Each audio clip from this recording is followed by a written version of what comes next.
Credit की जब बात आती है तो क्रेडिट का सिंपल सा मतलब है लोन, एक तरीके का एग्रीमेंट जहां पर लेंडर जो होता है यानी कि लोन देने वाला जो होता है वो व्यक्ति को लोन देता है। बिजनेसमैन है या कहें जो सफल बिजनेसमैन होता है वो हमेशा बैंक के पैसे से ही अपना व्यापार करता है और अगर व्यापार डूब गया तो भाग जाता है। तो बहुत से एग्जाम्पल आप लोगों को पता है, कमेंट सेक्शन में बताइएगा। कोई नहीं है यहां, वसूली भाई है। वो देखी थी मूवी गोलमाल कि जल्दी कर पनवेल निकलना है, तो वसूली भाई थे भाई साहब, अपना 2-4 गुंडे अपने पास रख के साथ में दो जरा पैसा नहीं दोगे तो देंगे घुसन है। मान लीजिए किसी महिला के साथ उसके घर परिवार में कुछ गलत हो रहा है, समाज में कुछ गलत हो रहा है, तो ये वहां पर भी उस महिला की मदद करते हैं। सो हेलो हाय, क्या हालचाल everyone, my name is Gautam Lakhani and I welcome you all to restart with motion. So बच्चा बाटी, आज के इस क्लास में, आज के सेशन में हम लोग डिस्कस करने जा रहे हैं क्लास 10th इकोनॉमिक्स का एक बहुत ही important chapter, that is money and credit. तो जी हां, आज के सेशन में बात होगी सिर्फ पैसे ही पैसे की। तो देखिए, ये चैप्टर इकोनॉमिक्स के पॉइंट ऑफ व्यू से अपने आप में बहुत ज्यादा इंपॉर्टेंट हो जाता है, क्योंकि आपके बोर्ड एग्जाम में काफी क्वेश्चंस इस चैप्टर से डायरेक्टली पूछे जाते हैं। इस चैप्टर के अंदर हम लोग समझेंगे, देखेंगे कि इकोनॉमी के अंदर बैंकिंग सिस्टम, क्रेडिट और मनी किस तरीके से काम करता है। समझने की कोशिश करेंगे कि आज से कई हजार साल पहले जब modern form of money exist नहीं करता था तो लोग कैसे एक्सचेंज किया करते थे, कैसे ट्रांजैक्शंस किया करते थे, और उस सिस्टम के अंदर क्या खामियां थी, क्या प्रॉब्लम थी, और कैसे मॉडर्न फॉर्म्स ऑफ मनी ने उस प्रॉब्लम को सॉल्व किया। साथ ही साथ इस चैप्टर के अंदर हम लोग ये भी देखेंगे, समझेंगे कि हमारा मॉडर्न बैंकिंग सिस्टम कैसे काम करता है, और लास्ट में self help groups, formal informal sector of credit के बारे में भी पढ़ेंगे। तो चलिए ज्यादा टाइम वेस्ट ना करते हुए इस चैप्टर की शुरुआत करते हैं। तो देखिए, क्या है कि जब बात आती है आज के समय की, मॉडर्न टाइम्स की, तो हम क्या देखते हैं कि money is something very very important. पैसा, रुपया बहुत ज्यादा जरूरी हो जाता है and it is a medium of exchange. अगर आप देखो, वैसे तो 2000 का नोट बैन हो गया है, बट फिर भी अगर आप देखो तो पैसा, money is something very very important. आज के समय पर money act as a intermediate in the exchange process. आप कुछ भी सामान खरीदो, कोई भी सर्विस आप एक्सेस करना चाहो, तो उसमें आपको पैसे की, मनी की रिक्वायरमेंट होगी ही होगी, because money is a intermediate in that process. Intermediate का मतलब क्या कि मनी एक माध्यम है जिस वजह से आप किसी भी सर्विस को एक्सेस कर पा रहे हो, कोई भी गुड्स या कमोडिटी को खरीद पा रहे हो। So money is something very very important, और ये इंपॉर्टेंस हमें अपने एवरीडे लाइफ के अंदर भी देखने को मिलती है। जब हम देखते हैं कि चाहे कुछ भी काम हो, हमें मनी की जरूरत होती है उसमें। Without money we can not do anything, हम कुछ भी नहीं कर सकते। तो पैसा, मनी अपने आप में बहुत ज्यादा जरूरी हो जाता है। और अगर आपके पास पैसा है, मनी है, तो आप किसी भी कमोडिटी को, किसी भी सर्विस को इजीली एक्सेस कर पाओगे जो भी आपको चाहिए।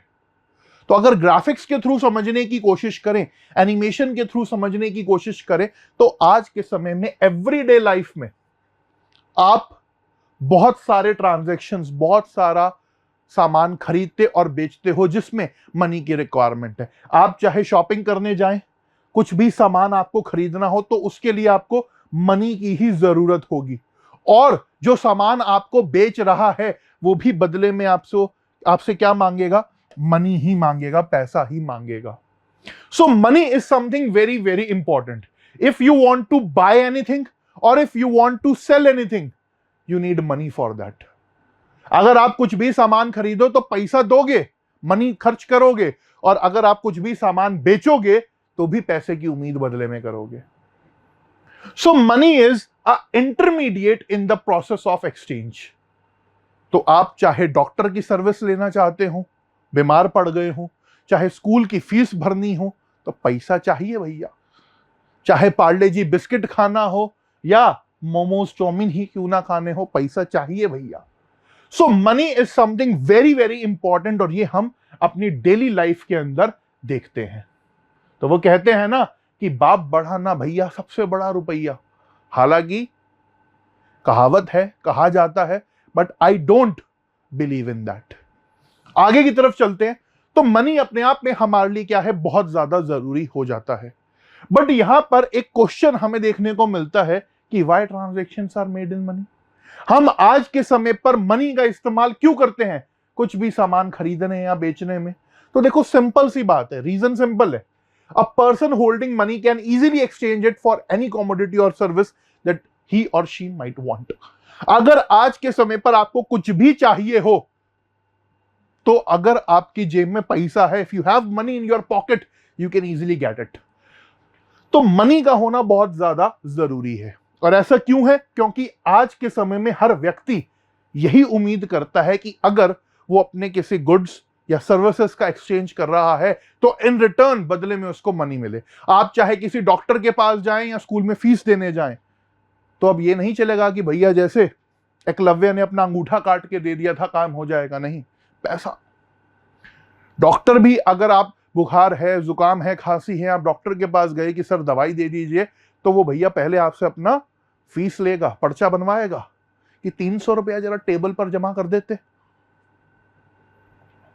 और अगर आप कुछ भी सामान खरीदने गए, चाहे चॉकलेट टॉफी क्यों ना हो या सब्जी भाजी क्यों ना हो, तो पैसा चाहिए भैया। Everybody wants money in return, and आप भी मनी के थ्रू ही वो चीजें एक्सेस कर पाएंगे।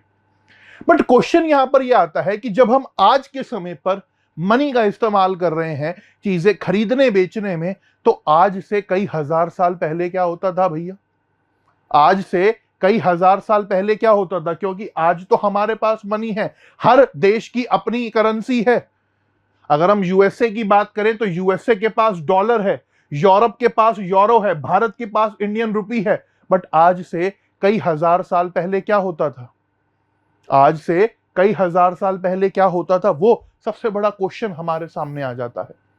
तो देखिए, अगर आज से कई हजार साल पहले की बात करें तो तब हम देखते थे कि गुड्स या सर्विसेज से ही एक्सचेंज किया जाता था। So in earlier times goods and services were exchange for goods and services, और इस सिस्टम को हम क्या कहते थे? बार्टर सिस्टम बोलते थे। तो बार्टर इकोनॉमी या बार्टर सिस्टम के अंदर हम क्या देखते हैं कि वस्तुओं को वस्तुओं के साथ एक्सचेंज करा जाता था। तो barter system was something very complex, बहुत ही कॉम्प्लेक्स सिस्टम था, जहां पर goods and services were exchange without the use of money. तो क्या होता था, अगर एग्जाम्पल के तौर पर समझने की कोशिश करें, तो एक व्यक्ति है जिनके पास गेहूं है, और वहीं दूसरी तरफ एक व्यक्ति है जिनके पास राइस है। अब यहां पर जिस व्यक्ति के पास गेहूं है उसको बदले में राइस चाहिए, और जिस व्यक्ति के पास राइस है उसको बदले में गेहूं चाहिए। So they both can easily exchange, कि भैया तुम हमारा चावल ले लो, तुम हमें अपनी गेहूं दे दो, और इजीली एक्सचेंज हो जाता था। बट जब बार्टर सिस्टम की हम बात करते हैं, तो यहां पर एक प्रॉब्लम जो हमें देखने को मिलती है, that is double coincidence of wants. Barter system की सबसे बड़ी दिक्कत, सबसे बड़ी समस्या, जिसको मनी या कहें मॉडर्न फॉर्म ऑफ मनी आकर के सॉल्व करती है, that is double coincidence of wants. So for barter system, double coincidence of wants is pre requisite. Pre requisite का मतलब क्या, कि सबसे ज्यादा जरूरी है। बिना डबल कोइंसिडेंस ऑफ वांट्स के बार्टर सिस्टम हो ही नहीं सकता, चल ही नहीं सकता। तो डबल कोइंसिडेंस ऑफ वांट्स क्या हुआ? डबल कोइंसिडेंस ऑफ वांट्स का मतलब यह है where both the parties must agree to exchange goods and services, जहां पर दोनों पार्टीज, पार्टी ए और बी, एक्सचेंज करने के लिए तैयार हों कि हां भैया हमें दे दो। एग्जाम्पल के तौर पर समझते हैं, यहां पर एक व्यक्ति है जिनके पास शूज हैं, और वहीं दूसरे व्यक्ति हैं जिनके पास गेहूं है। अब जिनके पास शूज हैं वो कह रहे हैं कि मेरे भैया शूज ले लो और मुझे बदले में वीट दे दो।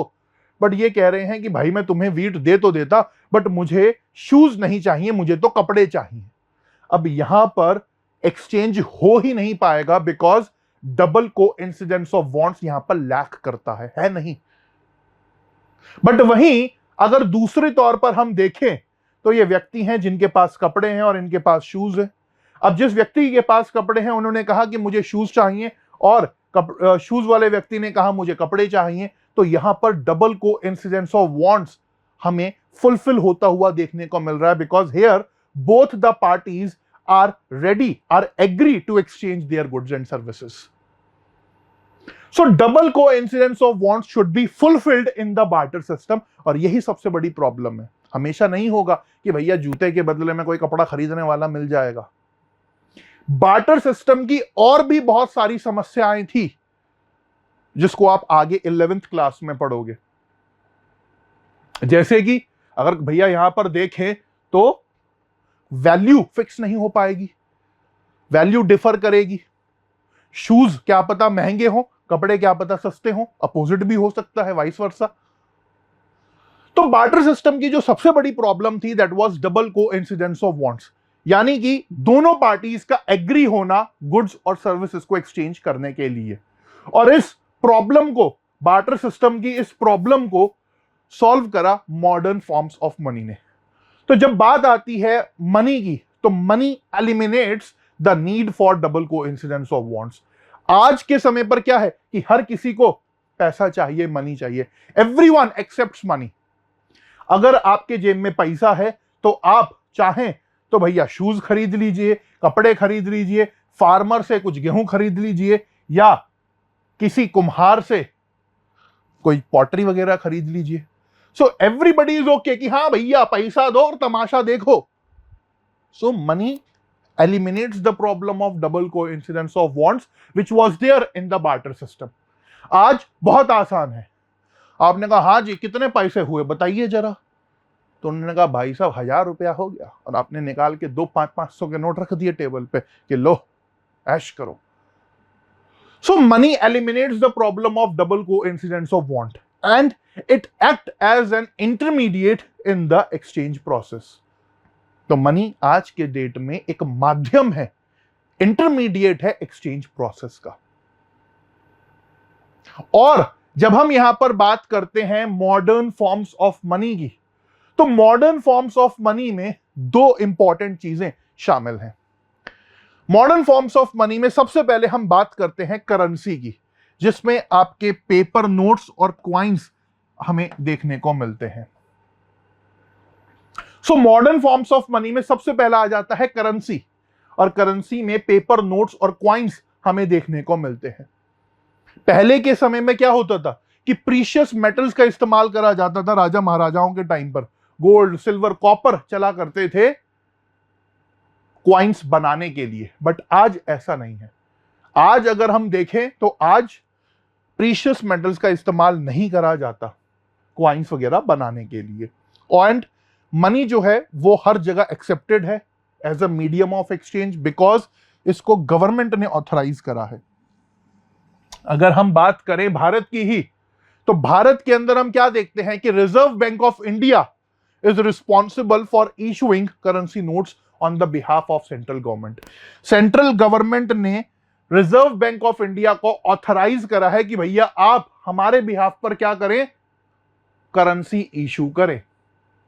1 रुपया का क्वाइन और नोट को छोड़ करके जितनी भी करेंसी, जितने भी पेपर नोट्स, क्वाइंस आपको देखने को मिलते हैं, उन्हें reserve bank of India he issue करता है। जो 1 रुपये का नोट और क्वाइन है, तो 1 रुपये का नोट और क्वाइन जो है वो फाइनेंस मिनिस्ट्री इशू करती है। कौन इशू करती है? Finance ministry. ओनली 1 रुपये note and coin is issued by finance ministry. बाकी सब reserve bank of India he issue करता है on the behalf of central government. अगर आप 10, 20, 50, 100, 200, 500 का नोट उठा करके देखें तो उस पर लिखा है issued by reserve bank of India, authorised by central government of India. तो भारत सरकार रिजर्व बैंक ऑफ इंडिया को यह पावर देती है कि भैया हम पैसा खर्च करेंगे, तुम छापो। तो ये हमें देखने को मिलता है। अब देखिए क्या है कि जब हम बात कर रहे हैं यहां पर मॉडर्न फॉर्म्स ऑफ मनी की, तो करेंसी तो हमें देखने को मिलता ही है, बट करेंसी के अलावा जो second important modern form of money है, that is deposits with the bank. हम लोग क्या करते हैं, हमारे पास जो एक्स्ट्रा मनी होती है उसको हम बैंक्स के अंदर जाकर के डिपॉजिट कर देते हैं। आप देखते हैं भैया क्या होता है कि जब मम्मी पापा की सैलरी आती है तो पापा क्या करते हैं या मम्मी क्या करती है कि 10-20 हजार रुपया तो निकाल लेती हैं घर के खर्चे के लिए कि चलो भैया सब्जी ले आएंगे, राशन ले आएंगे। बाकी के जो पैसे हैं वो बैंक में ही डिपॉजिट रहते हैं। और बैंक बदले में क्या करता है, बैंक बदले में उन इंटरेस्ट के ऊपर और उन डिपॉजिट्स के ऊपर हमें इंटरेस्ट देता है, थोड़ा या ज्यादा, depending on the nature of deposit. और आप कभी भी जाकर के जब भी आपको रिक्वायरमेंट हो आप उस पैसे को विड्रॉ कर सकते हैं। चाहे कभी सुख का टाइम हो या दुख का टाइम हो, आप बैंक से अपना पैसा विड्रॉ कर सकते हैं। चाहे गाड़ी खरीदनी हो, घर में शादी हो, फंक्शन हो या कोई मुसीबत आन पड़ी हो, आप बैंक में जाइए, बैंक से आप सीधा अपना पैसा जो है विड्रॉ कर सकते हैं।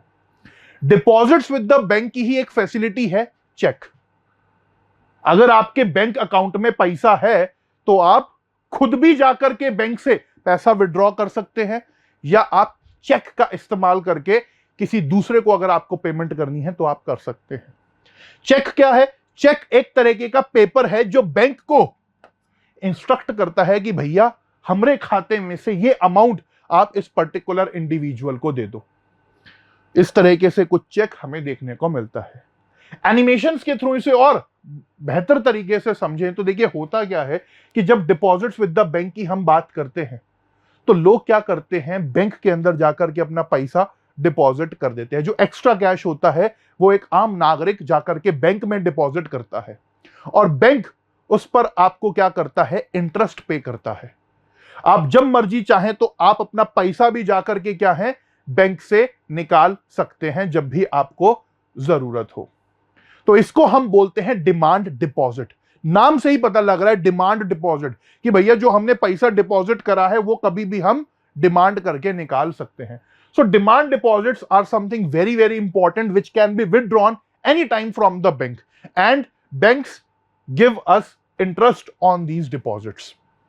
तो डिमांड डिपॉजिट वो पैसा है जो आपके बैंक खाते के अंदर पड़ा है जिसको आप कभी भी इस्तेमाल कर सकते हो और बदले में बैंक आपको उस पर नॉमिनल इंटरेस्ट रेट चार्ज करेगा। अब देखिए क्या है कि अगर आपके खाते के अंदर पैसा है और आपको किसी थर्ड पार्टी को पेमेंट करनी है और आप चाहते हैं कि कैश में नहीं चेक के थ्रू मैं पेमेंट करूं तो वो भी हो जाएगा। हमने देखा कि चेक क्या है, चेक एक तरीके का पेपर है जो बैंक को इंस्ट्रक्ट करेगा कि मेरे अकाउंट से इतना अमाउंट आप जिस पर्सन के नाम चेक इशू करा है उसको दे दीजिए। तो ये चेक हमें देखने को मिलता है। जिस भी बैंक में आपका अकाउंट होगा वो बैंक आपको एक चेक बुक इशू करेगा और आपको अगर किसी थर्ड पार्टी को पेमेंट करनी है, किसी सेकंड पर्सन को पेमेंट करनी है तो आप बैंक को सीधा कहिएगा कि भैया हमरे अकाउंट से पैसा निकाल के इनको दे दीजिए। एग्जाम्पल के तौर पर समझे तो हमारे सामने है मोहम्मद सलीम जो कि एक शू मैन्युफैक्चरर है, वहीं दूसरी तरफ है प्रेम कुमार जो कि लेदर सप्लायर है।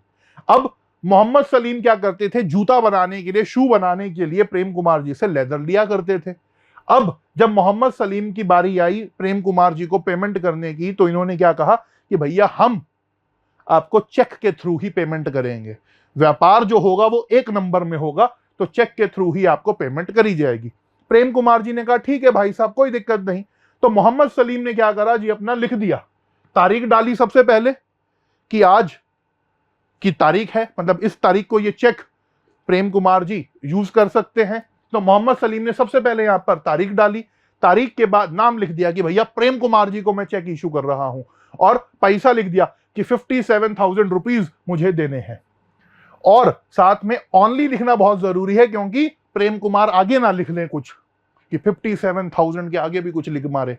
तो यहां पर पूरा अमाउंट भर दिया और फिर कह दिया कि मेरा अकाउंट नंबर ये है, मेरे इस अकाउंट में से मैंने साइन कर दिया है, आप क्या करें, आप प्रेम कुमार जी को पैसा दे दें।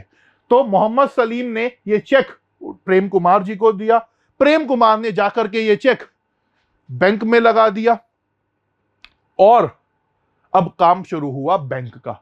बैंक ने यहां पर क्या करा, बैंक ने मोहम्मद सलीम के अकाउंट से पैसा निकाल करके ये देखो ये प्रेम कुमार के बैंक अकाउंट में डाल दिया। तो इस तरीके से जो है क्या है, चेक काम करता है। ये एनिमेशंस बहुत अच्छा, बहुत सुंदर बनाया गया है ताकि आप और बेहतर तरीके से समझ पाए। So check is something very very important and with the check money can be transferred from the account of the account holder to the person जिसको वो पेमेंट करना है। तो मोहम्मद सलीम के बैंक अकाउंट से ये पेमेंट निकल करके कहां गया भैया, प्रेम कुमार जी के बैंक अकाउंट में गया और दोनों खुश है।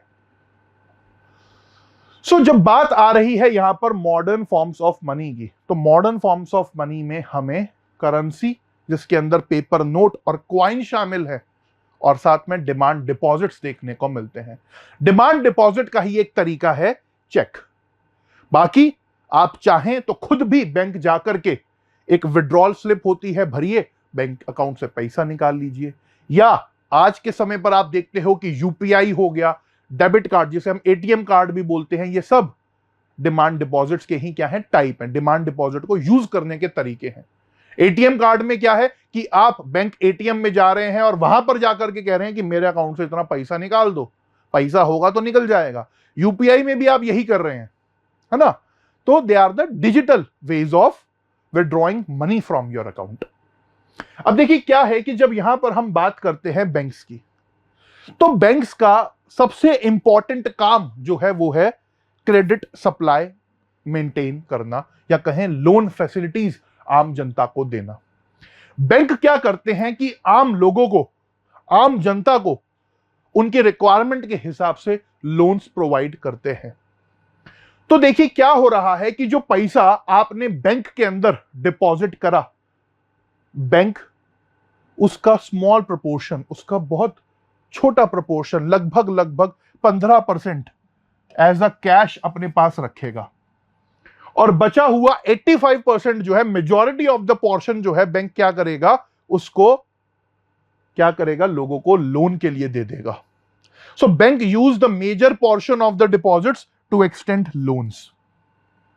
तो यहां पर बैंक ने क्या करा, 15% अपने पास रखा और बाकी का 85% लोन में दे दिया। और अब लोन जिन लोगों को दिया गया, बैंक क्या करेगा, रिटर्न में उन लोगों से इंटरेस्ट चार्ज करेगा। So bank make the use of deposits to meet the loan requirements of the people and banks mediate between those who have surplus funds and who needs money. तो bank का काम यहां पर क्या है, bank यहां पर एक मीडिएटर का काम कर रहा है। जिन लोगों के पास ज्यादा पैसा था, डिपॉजिटर्स जो थे, उन्होंने बैंक के अंदर जाकर के अपना पैसा रखा, और जिन लोगों को पैसे की जरूरत थी, जो बोरोवर्स थे, उनको बैंक ने क्या करा, यहां पर लोन दे दिया। So bank is mediating between those who have surplus funds and who are in the need of these funds.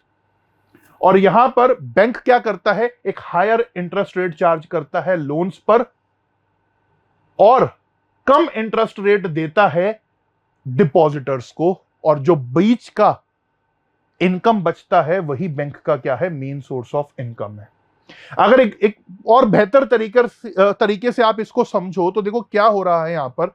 मान करके चलो कि ये एक बैंक है, we have ABC bank, example के तौर पर समझिए कि एबीसी बैंक हमारे पास है। भारत के लोगों ने क्या करा, भारत के लोगों ने इस बैंक के अंदर जाकर के भैया अपना पैसा जमा करा। 2-4 लोग बना लेते हैं। इन लोगों ने क्या करा, बैंक के अंदर जाकर के अपनी मनी डिपॉजिट करी। फॉर एग्जाम्पल मान करके चलो कि बैंक के पास 1000 करोड़ रुपीस के क्या आ गए, डिपॉजिट आ गए। अब बैंक क्या करेगा कि इन 1000 करोड़ रुपीस में से 15% अपने पास रखेगा एज अ कैश, क्योंकि अगर इनमें से किसी को भी पैसे की जरूरत पड़ गई और ये बैंक के पास आ गए कि भैया हमको दे दो पैसा हमारा वापस, तो बैंक को दिक्कत ना हो। 15% अपने पास ये कैश रखेगा, जिसको हम कैश रिजर्व रेशियो कहते हैं, और बचा हुआ 85% ये क्या करेगा, ये लोन दे देगा उन लोगों को जिनको लोन्स की जरूरत है। तो बैंक यहां पर क्या करेगा, जिन भी लोगों को लोन्स की जरूरत है उन लोगों को ये लोन दे देगा। तो बैंक ने यहां पर क्या करा, इन लोगों को लोन दे दिया। अब ये लोग जिन्होंने बैंक के पास मनी डिपॉजिट करी थी, इनको कहा गया डिपॉजिटर, बिकॉज ये क्या कर रहे हैं, ये बैंक के अंदर जाकर के पैसा डिपॉजिट कर रहे हैं। So these people are the depositors. और जो लोग बैंक से लोन ले रहे हैं, इन लोगों को कहा गया बोरोवर्स। क्या कहा गया, बोरोवर्स, क्योंकि ये लोग बैंक से पैसा उधार ले रहे हैं। अब यहां पर खेल होगा शुरू में। यहां पर क्या हो रहा है कि जो बैंक है वो इन डिपॉजिटर्स को बदले में इंटरेस्ट देगा कि भैया मैं तुम्हारा पैसा इस्तेमाल कर रहा हूं, तो तुम मेरे से फॉर एग्जांपल 4% इंटरेस्ट रेट ले लो। तो बैंक इनको 4% इंटरेस्ट रेट दे रहा है। अब अपनी जेब से तो ये 4% बैंक देगा नहीं, तो बैंक क्या करेगा, इन लोगों से, बोरोवर से कहेगा कि भैया तुम मेरा पैसा इस्तेमाल कर रहे हो, तुम मुझे इंटरेस्ट दो। तो ये जो बोरोवर्स हैं ये क्या करेंगे, ये बैंक को इंटरेस्ट पे करेंगे। ये बोरोवर्स बैंक को इंटरेस्ट पे करेंगे और ये इंटरेस्ट हमेशा इस इंटरेस्ट रेट से ज्यादा होगा। तो फॉर एग्जांपल ये लोग बैंक को 9% इंटरेस्ट रेट दे रहे हैं। तो यहां पर अगर आप देखें तो बैंक 9% इंटरेस्ट रेट चार्ज कर रहा है और 4% इंटरेस्ट रेट डिपॉजिटर्स को दे रहा है। तो बदले में जो यहां पर एक्स्ट्रा इंटरेस्ट रेट बचा, तो 9 में से 4 माइनस कर दो, जो 5% इंटरेस्ट रेट यहां पर बचा वो क्या है, वो बैंक की जो है मेन इनकम है। वो बैंक की क्या है, मेन इनकम है, जो surplus interest, extra interest bank को यहां पर बचा। तो कुछ इस तरीके से मॉडर्न बैंकिंग सिस्टम काम करता है। तो जिन लोगों के पास एक्स्ट्रा मनी है वो बैंक में डिपॉजिट करते हैं। बैंक 15% अपने पास रखता है, 85% एज अ लोन दे देता है उन लोगों को जिनको जरूरत है। इन रिटर्न बैंक इन लोगों को इंटरेस्ट पे करता है, जो कि लगभग एग्जाम्पल के तौर पर समझे तो 4% होता है।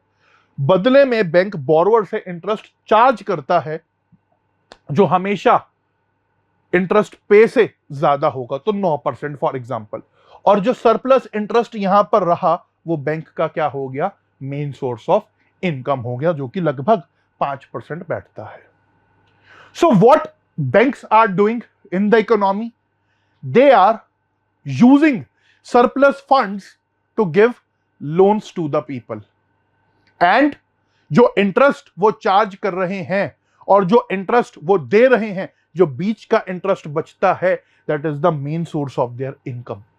तो यहां से अक्सर एमसीक्यू पूछ लिया जाता है कि बैंक्स ज्यादा पैसा कहां खर्च करते हैं, तो इन एक्सटेंडिंग लोन्स, लोन्स देने में बैंक ज्यादा पैसा खर्च करते हैं, and on that they charge interest rate as well. तो कुछ इस तरीके से बैंकिंग सिस्टम हमारा काम करता है, बहुत आसान है। तो बैंक क्या है, एक तरीके के मीडिएटर है। What banks are doing, banks are mediating, banks are mediators between the depositors and the borrowers, between the people who have surplus funds and who are in the needs of fund। तो कुछ इस तरीके से हमारा banking system हमें काम करता हुआ देखने को मिल जाता है। अब देखिए यहां पर क्या है कि जो क्रेडिट है जिसको हम लोन कहते हैं, उसकी दो अलग अलग सिचुएशंस आपकी एनसीईआरटी में दी हुई हैं। क्रेडिट की जब बात आती है तो क्रेडिट का सिंपल सा मतलब है लोन, एक तरीके का एग्रीमेंट जहां पर लेंडर जो होता है यानी कि लोन देने वाला जो होता है वो व्यक्ति को लोन देता है, बोरोवर को मनी देता है in return of the future payment, कि उसे लगता है कि हाँ कुछ टाइम बाद मुझे पैसा वापस कर देगा, तो लोन दे देता है। अब यहां पर जो क्रेडिट है वो दो तरीके का हो सकता है, पॉजिटिव भी और नेगेटिव भी, डिपेंडिंग ऑन द सिचुएशन। और आपकी एनसीईआरटी में दो सिचुएशंस यहां पर दी गई हैं।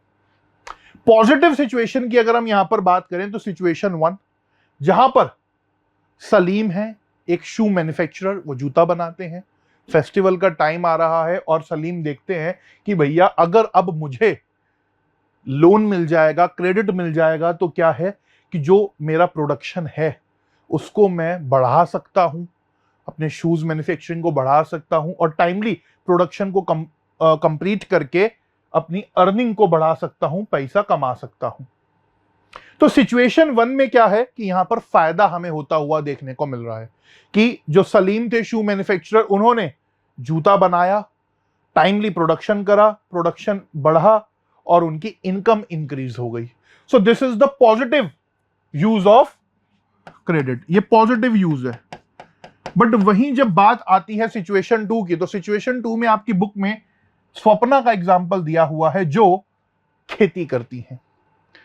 उन्होंने क्रेडिट लिया, खेती करी, but due to some situation, due to some circumstances फसल बर्बाद हो गई और वो इन रिटर्न अपना क्रेडिट उतार नहीं पाई, लोन रीपे नहीं कर पाई, जिस वजह से वो डेट ट्रैप की सिचुएशन में फंस गई, लोन की सिचुएशन में फंस गई।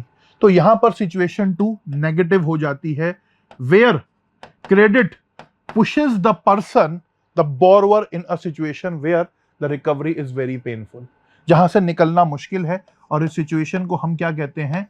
डेट ट्रैप कहते हैं कि अब आप कर्ज के जाल में फंस गए हैं। तो देखिए, जब बात आ रही है क्रेडिट की, तो depending on the situation credit loan could be positive as well as negative. आपने देखा होगा कि जो ज्यादातर बिजनेसमैन है या कहें जो सफल बिजनेसमैन होता है, वो हमेशा बैंक के पैसे से ही अपना व्यापार करता है, और अगर व्यापार डूब गया तो भाग जाता है। तो बहुत से एग्जाम्पल आप लोगों को पता है, कमेंट सेक्शन में बताइएगा।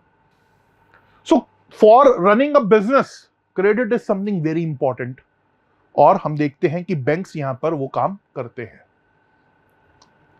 तो कुल मिलाकर के credit is something very very important. But question यहां पर यह आता है कि क्या किसी को भी लोन दे दिया जाता है? तो जवाब है नहीं।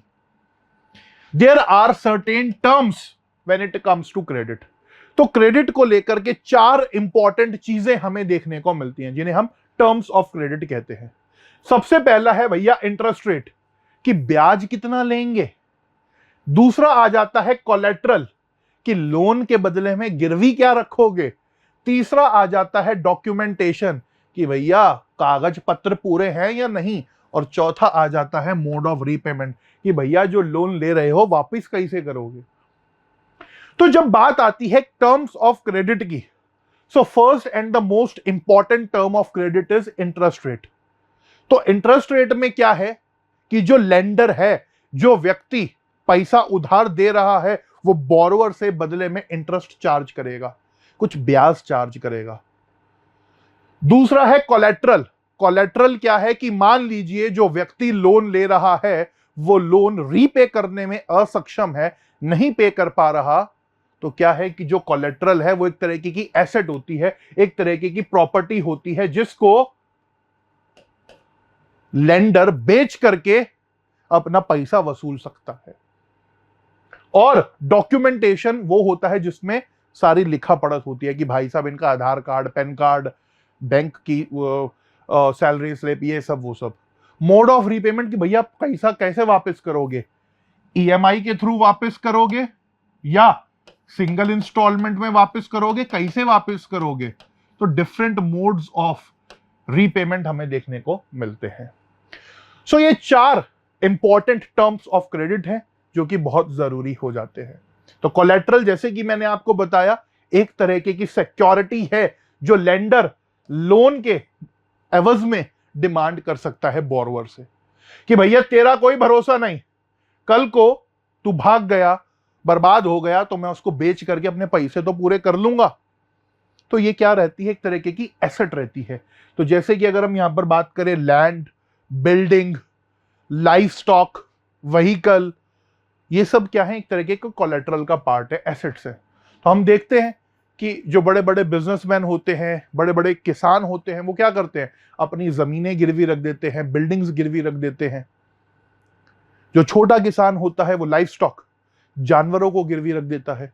तो कुछ इस तरीके से क्या है? कोलेट्रल काम करता है। तो कोलेट्रल क्या है? एक तरीके की सिक्योरिटी है लेंडर के पास, कि अगर बोरोवर लोन को रीपे करने में फेल हो जाता है, तो लेंडर वो कोलेट्रल को बेच करके, वो एसेट को बेच करके क्या कर सकता है? अपना पैसा पूरा कर सकता है। तो टर्म्स ऑफ क्रेडिट अपने आप में काफी इंपॉर्टेंट हो जाते हैं। इसके बाद यहां पे अगर हम देखें तो कई बार एमसीक्यू आपसे पूछ लिया जाता है regarding the terms of credit. 4 options दे देगा, पूछ लेगा कि भैया इनमें से कौन सा टर्म ऑफ क्रेडिट नहीं है। तो ये आपको पता होना जरूरी है कि इंटरेस्ट रेट, डॉक्यूमेंटेशन, कोलैटरल और mode of repayment, 4 important terms of credit हमें देखने को मिलते हैं। अब क्रेडिट की जब बात आती है तो हमें 2 तरीके के क्रेडिट देखने को मिलते हैं, formal sector and informal sector. Formal sector को अगर हम देखें तो फॉर्मल सेक्टर के अंदर आपको बैंक्स और कॉपरेटिव्स देखने को मिलते हैं। तो फॉर्मल सेक्टर के अंदर हमारे बैंक्स और कॉपरेटिव सोसाइटीज शामिल हैं। वहीं जब इनफॉर्मल सेक्टर की बात आती है तो उसमें मनी लेंडर, एम्प्लॉयर्स, रिलेटिव, ये सब लोग शामिल होते हैं। तो हमें अक्सर 2 तरीके के क्रेडिट सेक्टर्स देखने को मिलते हैं, फॉर्मल एंड इनफॉर्मल। यहां पर अगर हम देखें तो फॉर्मल सेक्टर की खास बात क्या है कि रिजर्व बैंक ऑफ इंडिया जो है वो फॉर्मल सेक्टर ऑफ क्रेडिट को सुपरवाइज करता है। यानी कि जितने भी बैंक्स हैं, जितने भी कोऑपरेटिव सोसाइटीज हैं, इनके लिए रूल्स रेगुलेशंस बनाना, क्रेडिट फैसिलिटीज को सुपरवाइज करने का काम किसका है? रिजर्व बैंक ऑफ इंडिया का है। जो भी बैंक और कोऑपरेटिव्स हैं उन्हें रिजर्व बैंक ऑफ इंडिया के ऑर्डर्स के हिसाब से ही चलना होगा। और reserve bank of India timely ये चेक करता रहता है कि भैया सही से काम हो रहा है या नहीं हो रहा। तो formal sector of credit is something very very important and RBI monitors the banks. RBI लगातार मॉनिटर करता है कि भैया ये बैंक कितना लोन दे रहा है, कितना कैश बैलेंस इसके पास है। तो आरबीआई ने अलग अलग इंस्ट्रूमेंट्स बनाए हुए हैं ये चेक करने के लिए। और इन सब बैंक्स को आरबीआई को अपनी जानकारी देनी होती है कि भैया इस महीने हमारे पास इतना कैश है, इतना लोन हमने दिया, इतना इंटरेस्ट हमें आया। ये सारा का सारा जो गणित है, मैथ्स है, वो आरबीआई के पास रहता है।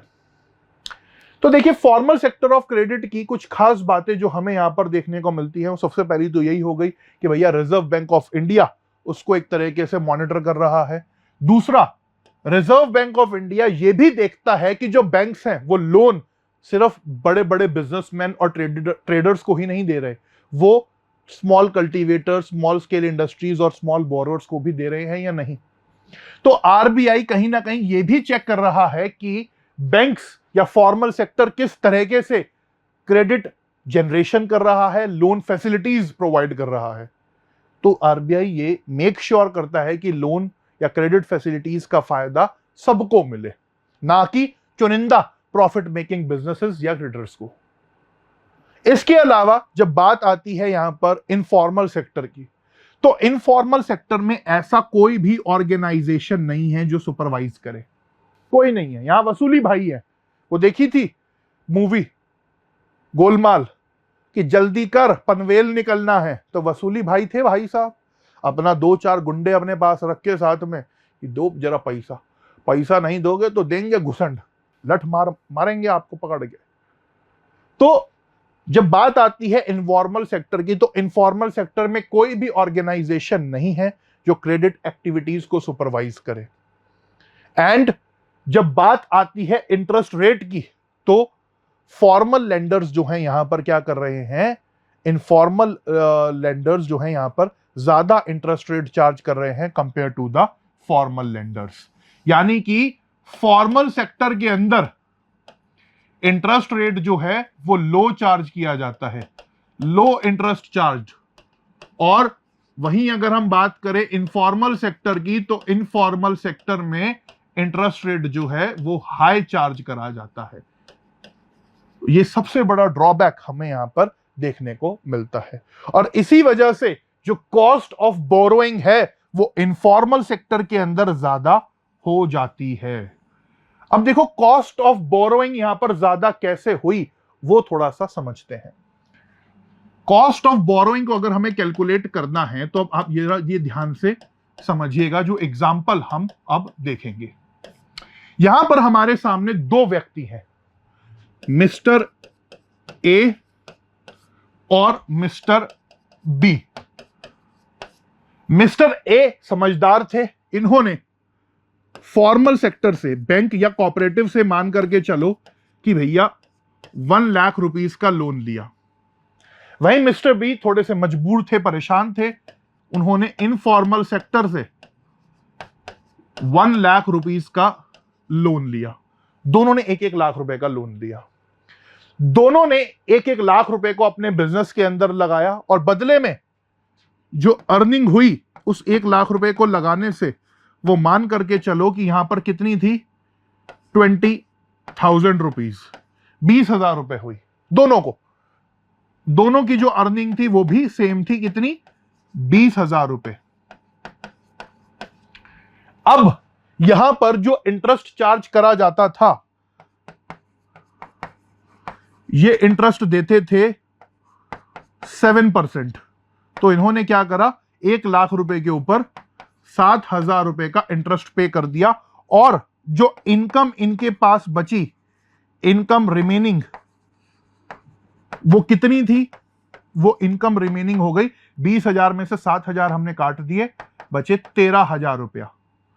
वहीं जो मिस्टर बी थे वो इंटरेस्ट देते थे ज्यादा, वो इंटरेस्ट दे रहे हैं कितना, 15%।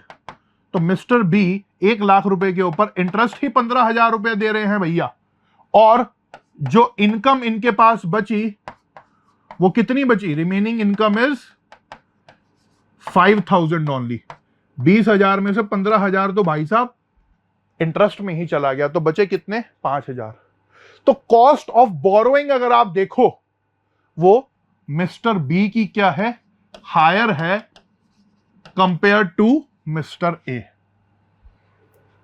क्योंकि मिस्टर बी ज्यादा इंटरेस्ट दे रहे हैं और इनकम कम बच रही है उनके पास। तो इनफॉर्मल सेक्टर के अंदर हमेशा कॉस्ट ऑफ बोरोइंग जो है हमारी वो ज्यादा हो जाती है compare to the formal sector, भले ही बाकी सारी चीजें सही हो।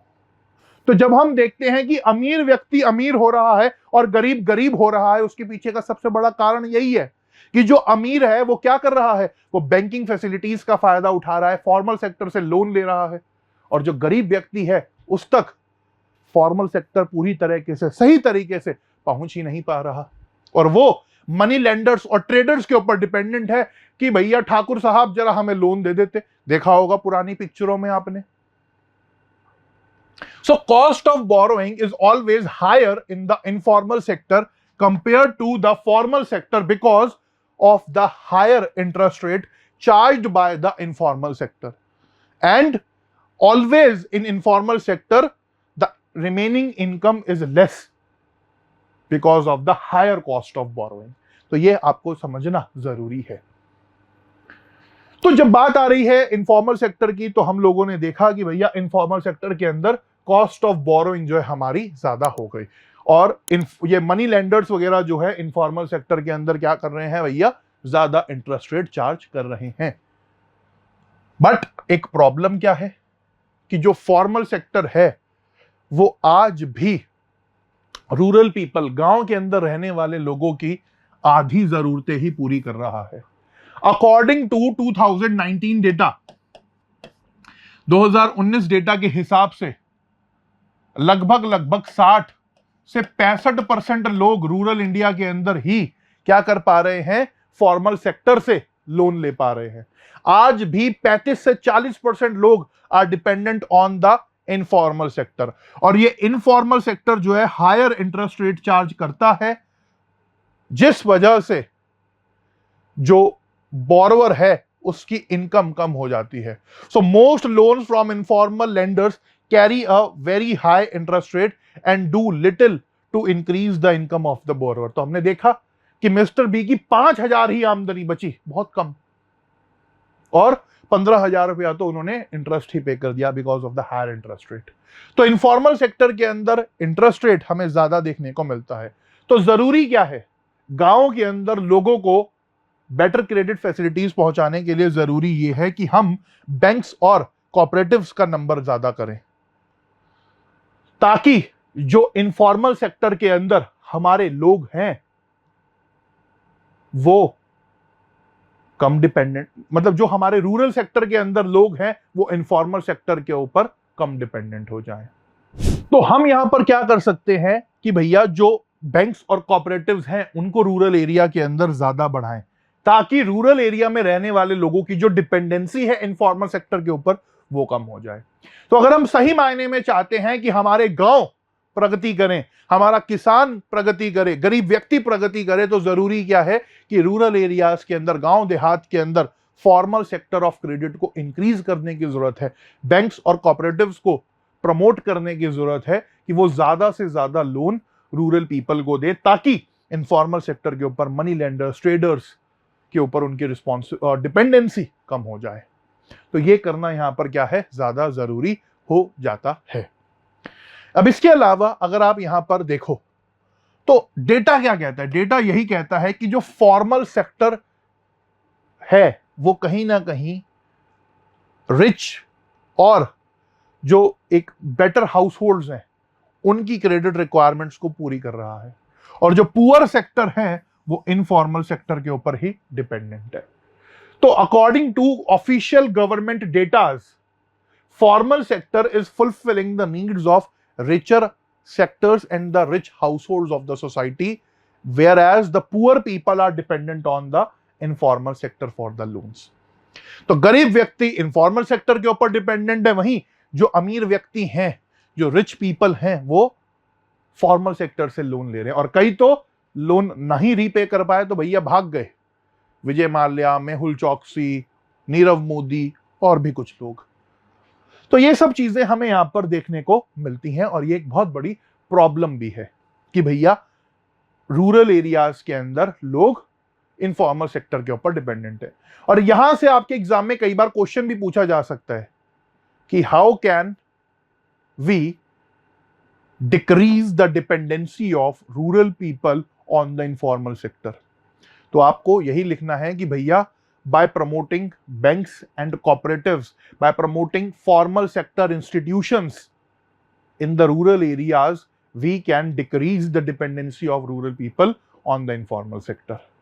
तो ज्यादा से ज्यादा बैंक्स और कोऑपरेटिव सोसाइटीज को वहां पर लोन देने की जरूरत है। और आप देखते हो कि गवर्नमेंट ऑफ इंडिया, भारत सरकार, मोदी गवर्नमेंट अभी हाल ही में काफी सारी स्कीम्स भी लेकर के आई। पहले मनमोहन सिंह जी के टाइम पर भी थी और अब भी है, जैसे मुद्रा योजना हो गई, प्रधानमंत्री विश्वकर्मा योजना हो गई, पीएम स्वनिधि योजना हो गई। बहुत सारी योजनाएं हैं जिसमें इनफॉर्मल सेक्टर से आने वाले लोगों को, यानी कि हमारे छोटे आर्टिसंस हो गए, गरीब किसान हो गया, उसको लोन प्रोवाइड करा जाता है।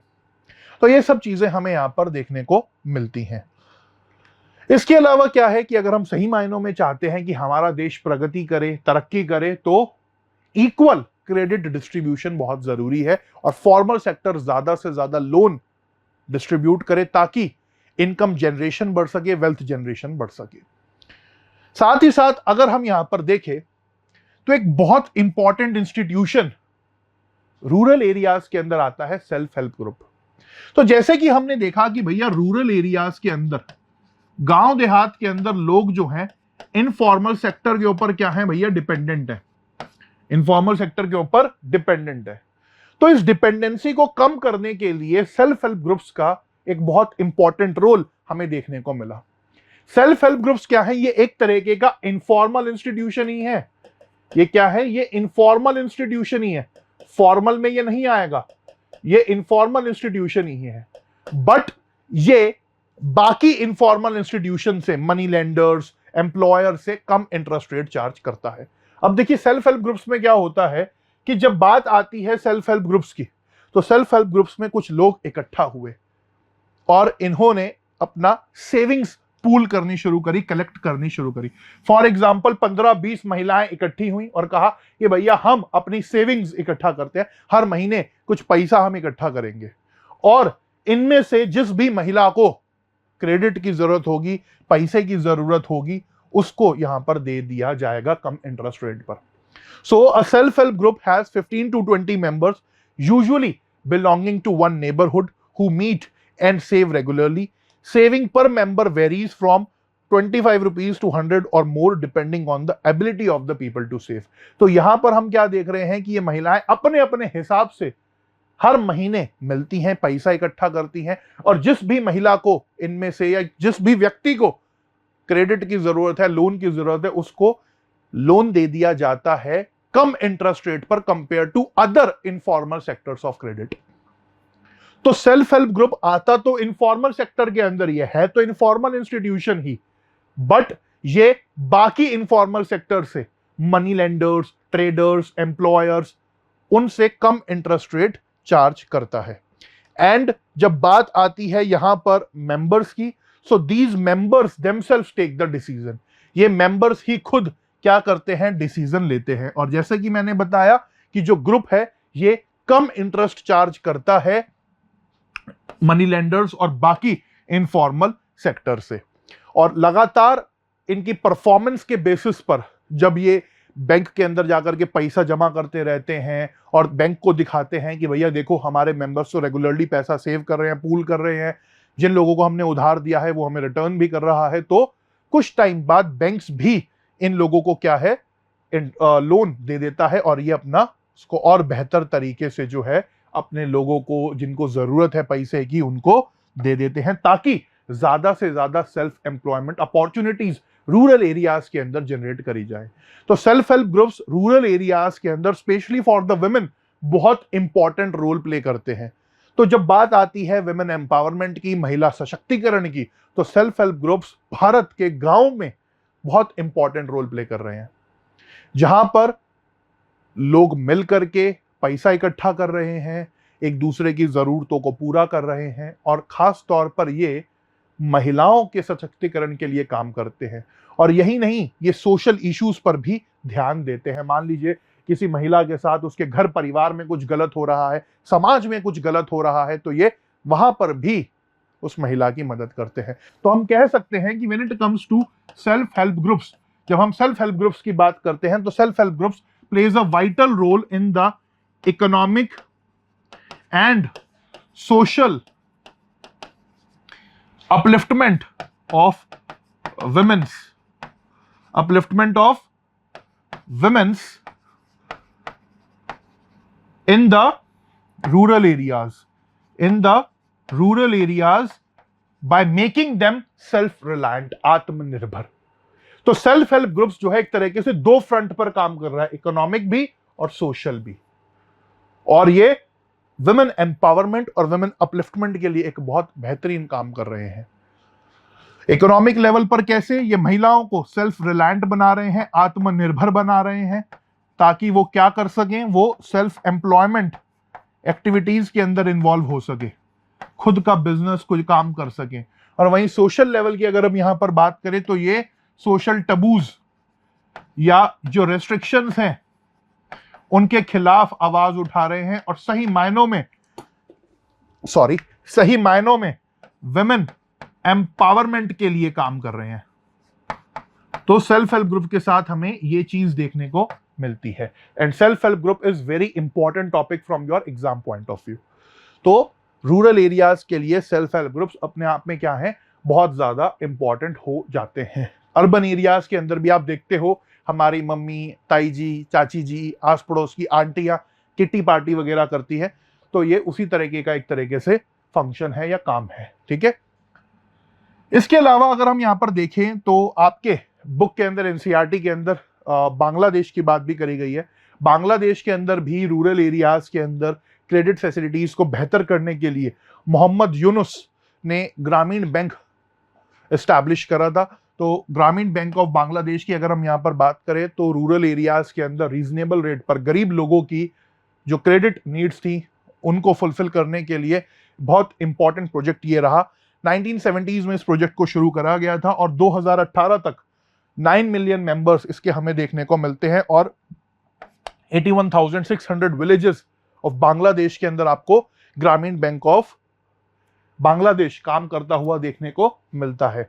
और आप कह सकते हैं कि ऑलमोस्ट जो इसके बोरोवर हैं वो महिलाएं हैं या poor sections of the society हैं, जिनको लोन देकर के ग्रामीण बैंक ने सेल्फ रिलायंट करा, आत्मनिर्भर बनाया और इनकम जनरेशन में एक इंपॉर्टेंट रोल प्ले करा। तो इन लोगों ने क्या करा, गरीब व्यक्तियों ने, महिलाओं ने ग्रामीण बैंक से लोन लिया और अपने रोजगार वगैरह की तरफ चले ताकि उनकी इनकम भी बढ़ सके और साथ ही साथ एक तरीके से फायदा भी इकोनॉमी को मिल सके और वो खुद आत्मनिर्भर बन सके।